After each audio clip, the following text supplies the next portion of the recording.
하나님께서는 애굽을 떠나 광야에서 살고 있던 모세를 부르셨어요.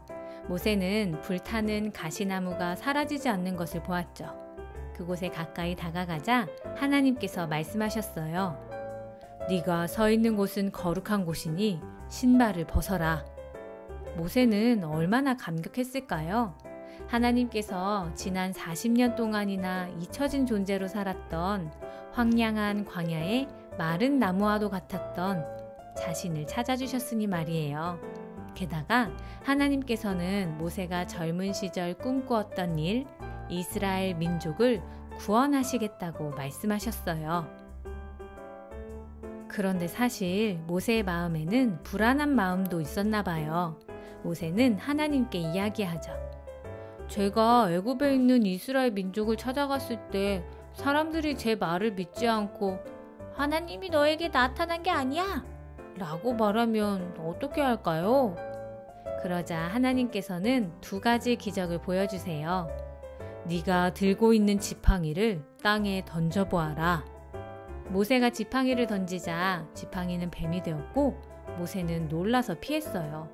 하나님께서는 모세에게 다시 뱀의 꼬리를 잡으라고 말씀하셨어요. 뱀의 꼬리를 잡았다가 물리면 어떡하지? 걱정이 되었지만 모세는 하나님의 말씀대로 했어요. 그러자 뱀은 다시 지팡이가 되었죠. 하나님께서 말씀하셨어요. 이스라엘 사람들에게 이 기적을 보여주면 내가 너를 보냈다는 것을 믿을 것이다. 그리고 하나님께서는 1가지 기적을 더 보여주셨어요. 모세에게 손을 품에 넣어보라고 말씀하셨죠. 모세가 손을 품에 넣었다가 빼었더니 모세의 손에 나병, 이 악성 피부병에 걸린 것처럼 하얗게 변해 있었어요. 하나님께서는 너무 놀란 모세에게 손을 다시 품에 넣어보라고 말씀하셨죠. 손을 넣었다가 피부병이 온몸으로 퍼지면 어떡하지? 걱정되었지만 모세는 하나님의 말씀대로 했어요. 그러자 손에 피부병이 사라졌죠. 하나님께서 모세에게 말씀하셨어요. 이스라엘 사람들이 이 2가지의 기적도 믿지 않는다면 애굽의 나일강 물을 떠서 땅에 부어라. 나일강 물이 땅에서 피가 될 것이다. 그러면 믿을 것이다. 그런데요, 모세는 또 걱정되는 일이 생각나는지 하나님께 이야기해요. 하나님, 전 말을 잘 못합니다. 저 말고 다른 사람을 보내면 어떻겠습니까?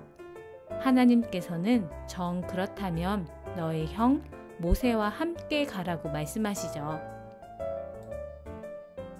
여러분 어떤가요? 하나님께서 모세에게 말씀하셨을 때 모세가 네 하나님 알겠습니다 하고 바로 순종했을 것 같은데 그게 아니죠. 모세는 하나님의 말씀 때문에 걱정도 하고 핑계도 대보고 고민도 하면서 힘들어했어요. 그런데 그건 우리도 마찬가지겠죠?